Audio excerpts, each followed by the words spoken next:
This week's episode of Steve's Outdoor Adventures takes us to the northern tip of the Northwest Territories, in the Nunavut region, to hunt the prehistoric muskox.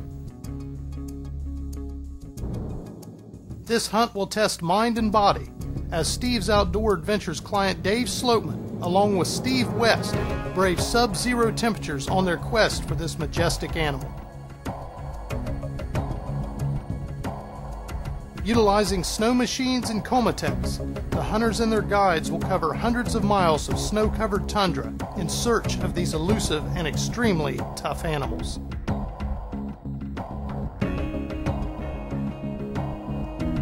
Staying warm will be a priority as they push across the frozen tundra searching for a trophy muskox near the Arctic Circle. Another exciting big game hunt on Steve's Outdoor Adventures.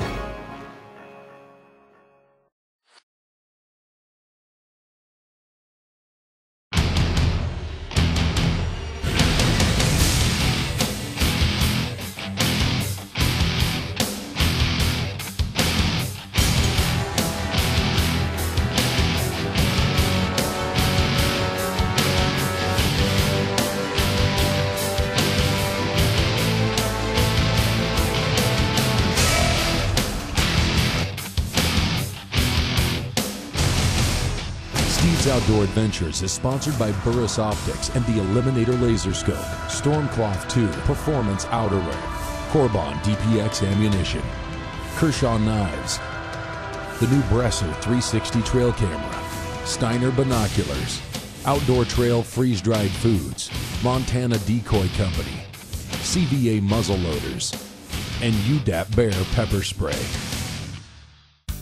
Well folks, welcome to this week's episode of Steve's Outdoor Adventures. Today we have a special program for you. We're going north to the Nunavut region of Northwest Territories in search of the mainland muskox. These nomadic tundra buffalo, as I like to call them, are easily located on the open prairie country of the tundra. I've traveled up there with my good friend and client, David Sloatman. David, as many of you will recognize, has hunted with me on numerous occasions all around the world. And in this case, we haven't gone during the cushy September season. We've gone the 1st of March, when temperatures are far below zero, an average of 50 below zero to be exact, and we're hunting by snowmobile, pulling Comatex sleds. This way we could cover many miles of the tundra in search of these nomadic herds. This is a far underrated trophy to be hunted at any time of the year. These animals are traveling in small groups and located in the small rocky knobs all throughout the tundra region. Let's travel now to the Northwest Territories in the Nunavut region and join David Sloatman and I in our quest for the nomadic mainland muskox. Steve and Dave's Arctic adventure began with their arrival in Yellowknife in the Northwest Territories.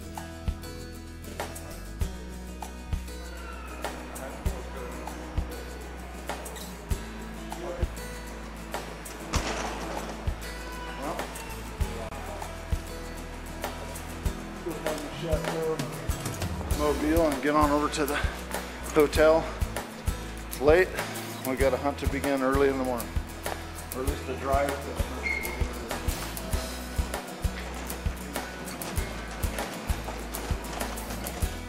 After a good night's sleep, Steve and Dave began their 12-hour drive north along the ice roads used by truckers hauling equipment and supplies to and from the mining operations located hundreds of miles north of Yellowknife.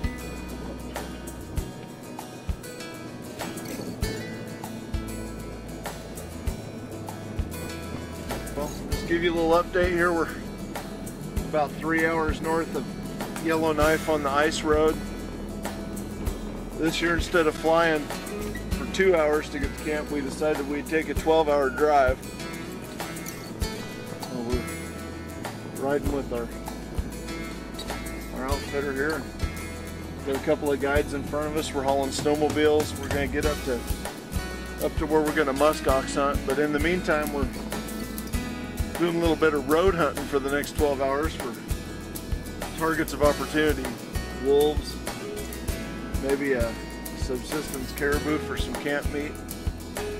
We're looking for a little bit of anything, but more than anything, we're taking in some neat scenery, and this is sure something that you wouldn't get to see if you were just flying over. This is part of the full northern experience. You got semi trucks. There's diamond mines up here all over in the North Country. And as we drive up this ice road, you wouldn't believe the hundreds of trucks that we're coming across.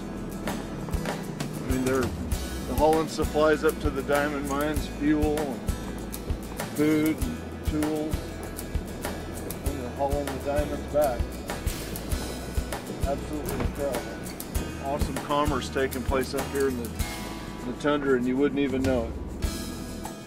Finding ways to pass the time on the tundra can be challenging, and feeding the birds takes on a whole new meaning in this cold and desolate place. The drive up from Yellowknife all the way to the base camp at Pellet Lake was an adventure in itself. We got in well after dark, so we went ahead and caught some sleep and got up early the next morning. Then we went ahead and packed the rest of our gear the 2 miles from the trucks up to the snowmobiles at the camp and prepared to load the Comatech sleds and get ready to spend 5 days out on the frozen tundra hunting these muskox. Now, a Comatech sled is nothing more than a wooden box on some rails, and it's pulled behind the snowmobile, and there is absolutely no suspension. It can be a pretty rough ride if you don't have a little bit of cushion underneath you. Over the next 5 days, I got to know my Comatech sled pretty well. In fact, as well as I'd ever want to. One thing I learned was how valuable that windshield was in front of your face to keep that cold Arctic wind off of your face. Well, folks, here's the deal. Yesterday we drove 12 hours up here and about probably in the minus 35, minus 40 degree temperature when we got here to the Pellet Lake camp. We had a couple miles snowmobile ride just to get up here to this camp, but we're going to make a change though. That the muskox hang out at a place called Nose Lake, which is about 30 miles from here. So the guides are out getting the Comatechs ready. We've already packed ourselves a couple of day bags. We're going to go over to a different camp, some cabins, kind of like the ones that we're in here, and hopefully we'll find the muskox over at Nose Lake. It's just really brutally cold, but a lot of fun. So far everything's gone real smoothly. The Comatech ride's a little bit different. What they do is they use snowmobiles to pull what looks like a dog sled, but the Comatech is a little box that sits on a sled, and it's got a little windshield to block the cold weather. And, well, it'll be a rough, bumpy ride that'll smash our spines together. But with each of us having our own Comatech box, we'll have plenty of room. We're going to get a little bit of rest in, a little bit more reading, and hopefully by the end of the day we'll have located some muskox over there and be settled into another camp location. So we'll just have to see how it goes. As the guides fueled up the snow machines, Steve and Dave took some time to check the zero on their rifles after the long trip to camp. Fire in the hole, boys.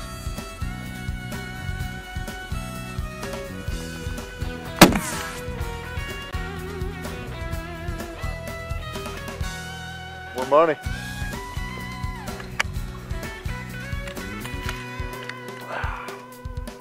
Yeah. Gun sighted in perfect. Yeah, let's go ahead and have you shoot the ball. Anytime we fly somewhere, we've got to check our zero. So, you know, folks, that's definitely a requisite for any trip where you fly or do any substantial travel. As soon as you get to where you're going to hunt, get a target out and check your zero. So, I checked it using my AccuSight in the room, but there's nothing like double checking it with a bullet. We've got thousands of dollars invested in these expensive guided hunts. There's no sense, you know, wounding an animal or missing an animal, a trophy animal at that, you know, just because. Well, hey, swap me spots, Dave, and just smack that bottle again down there. After loading up their gear and checking their rifles, it was time to head even further north in search of muskox.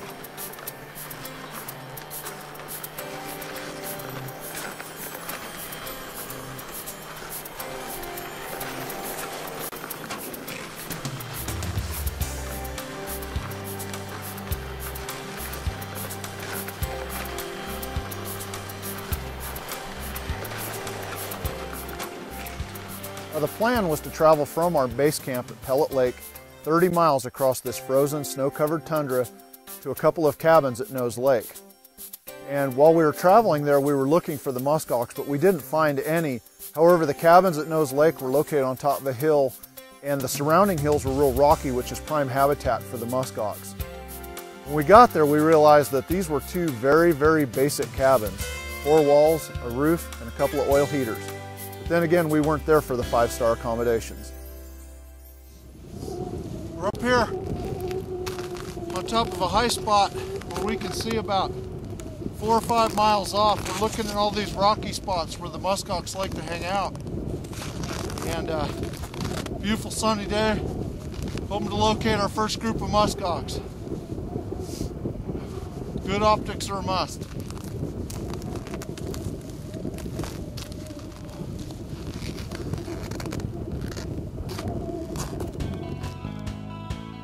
Stay tuned to Steve's Outdoor Adventures.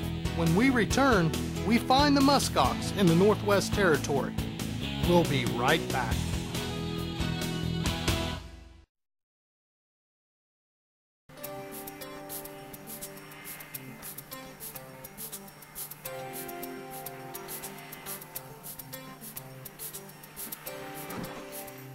After being at Nose Lake for 2 days and not spotting any caribou, the weather got incredibly bad. In fact, on that second day, right before dark, I went outside and I had a digital temperature gauge that actually froze solid at 73 degrees below zero.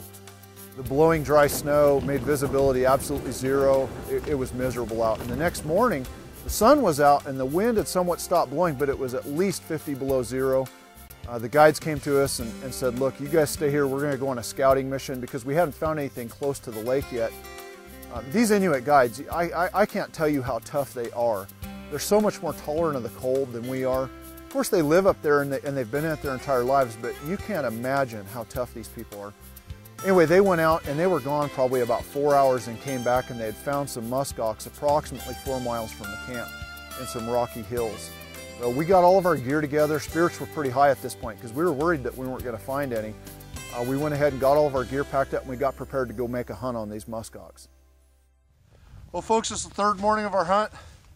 We got up early this morning and it was well below 50, below zero with the wind chill factor, and it was decided that we'd stay behind at the camp while Sam and one of the other guides took a ride on the snow machines, did a scouting run to see if they could find any of the muskox.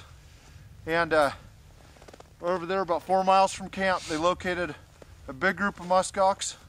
Okay, came back, we loaded up all the gear, and now we're prepared. We're going to close this, as you say, we've got to get within 1 kilometer of them and then stop, and then we have to stalk from 1 kilometer. So we're going to stop at 1 kilometer. We're going to make a steady stalk through the rocks, and hopefully it'll end with Dave taking his first muskox. I mean, I can hardly wait. This is what we've been out here freezing for. And by far, this is the coldest day we've had by a long shot. So we're going to hurry up and get rolling here before our cameras start to fail us. And what do you think, Dave? You ready? I'm ready. Let's do it. Let's do the muskox. Muskox. Booming look. After taking the snow machines to within 1 kilometer of the herd, the hunters stalked the remaining 1,000 yards or so to get into position for a shot.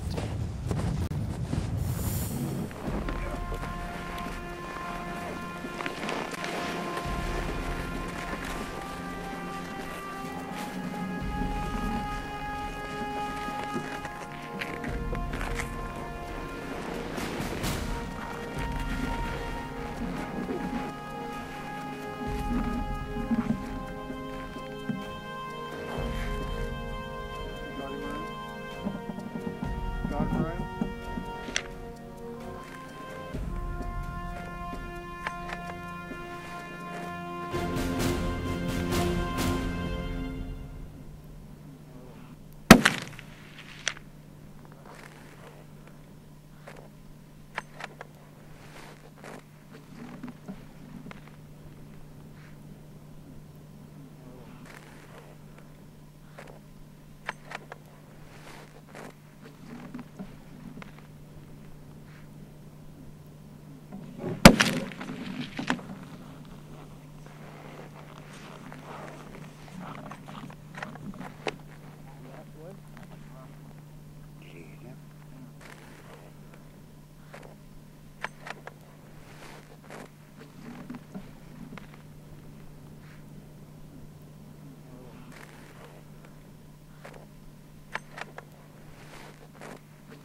That's a brainer.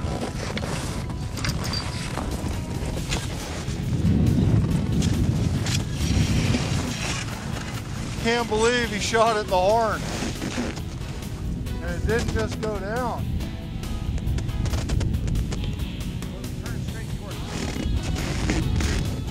That's all right. Look at that beautiful thing. That's awesome. You lose your hand in that, Dave. I can't believe he shot at the horn. Folks, the joke for a long time, ever since he went to Africa with us, was that Dave maybe sometimes doesn't always get the shot. His first one counts. The second one, I'm pretty sure it was the second one, hit him in the head. It fractured it, but it didn't break it. Oh, look at that hair. Oh man, look at this long hair. This is an awesome trophy, Dave. Oh, Dave. Oh, yeah. Hey.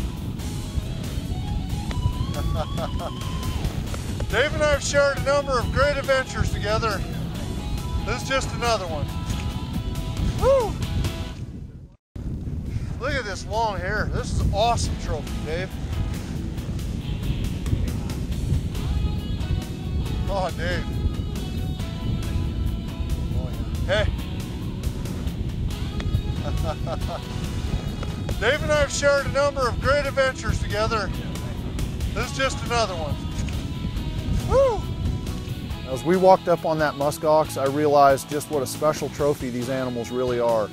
That long winter hair, they're just a majestic animal. And I've got to tell you, this is one trip that I will never, ever forget. Well, folks, this past fall when Dave and I were up here hunting caribou, we kind of made a pact and a decision we'd come back on March 1st and hunt muskox with our good friend and guide Sam Kapelak, the Adventure North. And I don't know if we knew exactly what we were biting off when we made the commitment to come up here at that time, because it's cold. But man, this is the third day. Our guides went out this morning and located some muskox. We came back out, spotted them again from a distance, made a stalk to probably about 200 yards, wouldn't you say? Yeah, 250. 250. Put his 250-yard crosshair on the shoulder. Boom. Let him have it. Had to hit it a second time. Gave it a bit of a brainer in the horn. But this is the end result. Wonderful muskox. You know, you've booked a lot of hunts with us over the years, Dave. Yep. And this has got to be probably the most trying test. We got ice on our faces. Does the adventure get any bigger than this? It doesn't get any colder, that's for sure. Well, I don't know where our adventure will lead us next, but how do you feel about this one? Hey, this is beautiful country. It's absolutely breathtaking. You earn every bit of it. It's well worth it. My first muskox. It's just Adventure Northwest. Yeah. Beautiful animal. Just absolutely